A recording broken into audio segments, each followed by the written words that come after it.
Beliau ini adalah sosok yang selama ini juga kita tahu dan orang yang sangat dekat juga dengan Pak SBY. Beliau teman berpikir Pak SBY,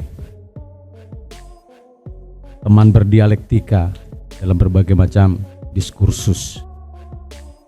Yang kedua, beliau juga teman Pak Prabowo, sahabatnya Pak Prabowo. Sama posisinya pertemanannya itu dengan Pak SBY. Kalau Pak Jokowi karena memang waktu itu jauh dia, tidak di Jakarta kan, jadi nggak pernah beliau berdiskusi. Nah ya, dari cuplikan video tadi bisa dilihat bahwa Rocky Gerung itu memang nggak berani menghina SBY, menghina Prabowo, menghina AHY. Ya karena itu ada kedekatan. Nggak berani dia. Apa yang dilakukan SBY dulu nggak pernah dikritik. AHY nggak pernah diapa-apain. Tapi kalau Gibran, Kaisang, apalagi Pak Jokowi, mulutnya sampai mengeluarkan kata-kata kotor. Nggak pantas diucapkan oleh seorang yang katanya itu profesor gitu. Hari-hari menghujat Pak Jokowi, bahkan Bu Iriana pun juga ikut dihujat oleh mulut sampah Rocky Gerung ini gitu. Kenapa gitu? Ya itu masalahnya, cuma nggak berteman gitu aja. Makanya dia seenaknya menghina keluarga Pak Jokowi dan Pak Jokowi sendiri gitu loh. Dan ini di hadapan Rocky Gerung langsung diulti. Nah, untuk video lengkapnya langsung saja kita simak video berikut ini. Jadi hitungan-hitungan teknologi itu 30 tahun itu udah nggak ada yang namanya ide tentang IKN. Separuh dari kita di sini akan jadi robot. Yang datang ke saya nanti ada robot. Bagian hologramnya aja yang muncul di kita tuh. Kalau IKN itu besok dipastikan, kita sebut aja seluruh APBN kita tanamkan di IKN itu. Logikanya begitu, percepat aja IKN kan. Itu dia pusat pertumbuhan ekonomi. Siapa yang akan menjalankan governance dan bisnis di IKN? Kalian bukan. Kalian IQ-nya cuma 78. Digabung semua dosen di Indonesia itu cuma dibutuhkan 2 dosen dari Singapura untuk menjalankan IKN. Kalian akan jadi penonton. Itu soalnya yang saya maksud tadi. Jadi semua ambisi kita itu dibatalkan oleh fakta bahwa IQ kita itu cuma 78, tuan-tuan dan nyonya-nyonya besar. Itu yang nggak dimengerti oleh seseorang yang namanya Joko Widodo, karena saya sebut dia bajingan tolol. Dia nggak tahu perbandingan komparasi di ke depan itu soalnya. Sosok Bung Rocky,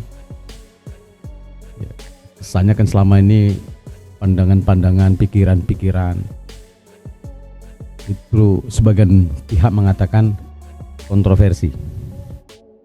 Padahal beliau ini adalah sosok yang selama ini juga kita tahu dan orang yang sangat dekat juga dengan Pak SBY.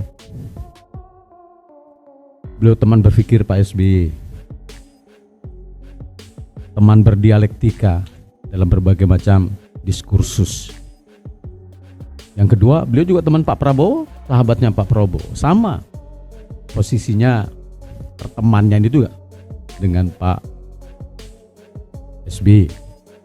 Kalau Pak Jokowi karena memang waktu itu jauh dia, tidak di Jakarta kan, jadi nggak pernah beliau berdiskusi, berdialog tentang berbagai macam persoalan berkaitan dengan kebangsaan dan keindonesiaan kita. Sehingga kalau kemudian melihat bagaimana Jokowi mengambil banyak keputusan-keputusan politik yang mengesankan seperti yang disampaikan oleh Pak atau Bung Rocky tadi, ya itu adalah realitas. Karena memang beliau tidak pernah tahu bagaimana sesungguhnya soal kapasitas dan lain sebagainya Jokowi. Dan atas dasar itu, kok saya berkeyakinan itu, Bung Rocky, karena sekarang Pak SBY juga sudah bergabung kan dengan koalisi Indonesia Maju bersama-sama dengan Prabowo. Bung Rocky akan menjadi bagian yang akan selalu memberikan warna di dalam proses-proses pengambilan keputusan politik pembangunan ke depan untuk Indonesia yang sama-sama kita cintai. Saya percaya Dan saya ingin memberikan jaminan kepada semua pihak, tidak semua orang Jakarta yang hebat. Orang daerah Kalimantan Timur tidak sedikit yang hebat. Karena terus terang Bung Rocky, memang Universitas Balikpapan sejak awal kemudian ketika diputuskan kita sudah berada pada posisi di garda terdepan. Sederhana aja saja kami melihat waktu itu kenapa kemudian Uniba menjadi garda terdepan di dalam mendukung keputusan politik yang akan memindahkan ibu kota dari Jakarta ke Kalimantan Timur. Yang pertama tentu dari aspek kesejarahan. Ya, kita ini malu kok, sampai dengan hari ini 70 tahun merdeka kan kita beristana merdeka masih warisannya punya Belanda, bikinan pura orang Belanda gitu ya. Sederhana aja itu. Dan kemudian yang kedua, ya ini menguntungkan bagi Kalimantan Timur. Kalau ada warga Kalimantan Timur tidak memberikan dukungan kepada negara untuk memindahkan ibu kota negaranya ke Kalimantan Timur, Kalimantan Timur selama ini kan menjadi kawasan yang selalu termarginalkan dalam tanda petik. Ya. Itulah sebabnya setiap diskusi hampir ketika di masa Orde Baru sampai kemudian Orde Reformasi, itu persoalan disparitas kawasan di Kalimantan Timur tidak pernah tuntas-tuntas itu. Ketika zaman Orde Baru, Panglima Kodam, kalau tidak salah Pak Maulani waktu itu mengeluarkan tidak saja ide gagasan tetapi juga membangun akses secara politik kepada pemerintah pusat tuh bagaimana membangun koneksitas Kalimantan. Nggak pernah jadi, nggak pernah bisa. Kita sadari Bung Rocky, karena memang positioning kita secara politik ya tingkat nasional Kalimantan rendah gitu. Bandingkan misalnya dengan kawan-kawan dari Sumatera, kawan-kawan dari Indonesia Timur, Sulawesi Selatan, posisinya secara politik nasional itu sangat kuat karena memang jumlah penduduk di sana besar. Sehingga kemudian mampu menyumbang dalam tanda petik ya mereka-mereka yang duduk pada posisi-posisi strategis baik di legislatif maupun di pemerintahan banyak. Sehingga kemudian ketika daerah-daerah itu berjuang untuk bagaimana memperjuangkan yang besar untuk kepentingan Sumatera, kepentingan ya setelah Pak Yusuf JK lah terutama di kawasan Sulawesi ya itu ya gampang. Bandingkan kita gitu. Kita memberikan kontribusi besar kepada negara besar. Ya kan, katakanlah barangkali lewat APBN ya. Kalau tidak salah terakhir kemarin sekitar angka 500 triliunan. Tapi kembalinya ke Kalimantan Timur cuma berapa gitu. Kenapa? Karena posisi kita secara politik tidak cukup. Anggota-anggota DPR kita yang duduk ya misalnya sebagai contoh kalau itu dijadikan alat untuk membangun posisi tawar, tidak ada satupun misalnya yang bisa masuk wilayah di panitia anggaran. Semuanya komisi pendidikan, komisi yang ya enggak ada artinya lah gitu. Nah itu juga problem kedua yang kemudian kita menginginkan ada percepatan luar biasa lepas dari kemudian kepentingan global ya berkaitan bagaimana kita mempertahankan Kalimantan Timur sebagai paru-paru dunia itu persoalan lain gitu. Tapi dari contoh seperti itu tidak ada alasan untuk kemudian kita tidak memberikan dukungan untuk kemudian eksistensi negara, eksistensi ibu kota negara di lepas dari kemudian kajian-kajian secara strategis berkaitan dengan geopolitik dan sebagainya lah gitu ya.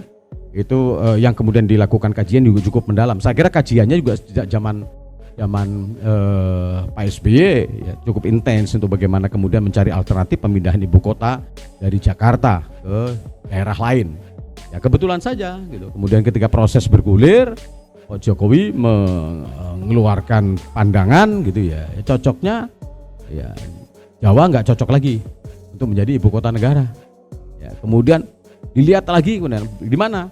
Ya, Kalimantan salah satu diantaranya. Bahkan Sulawesi saya mendapatkan pernyataan dari sejumlah tokoh sebenarnya Sulawesi, terutama Sulawesi Selatan sudah mempersiapkan diri untuk menjadi ibu kota negara sebagai alternatif Jakarta gitu. Tapi kemudian pilihannya ke Kalimantan. Yang pertama memang Kalimantan Tengah. Ini diskusi berkaitan apakah Kalimantan Tengah, Kalimantan Timur juga sangat luar biasa.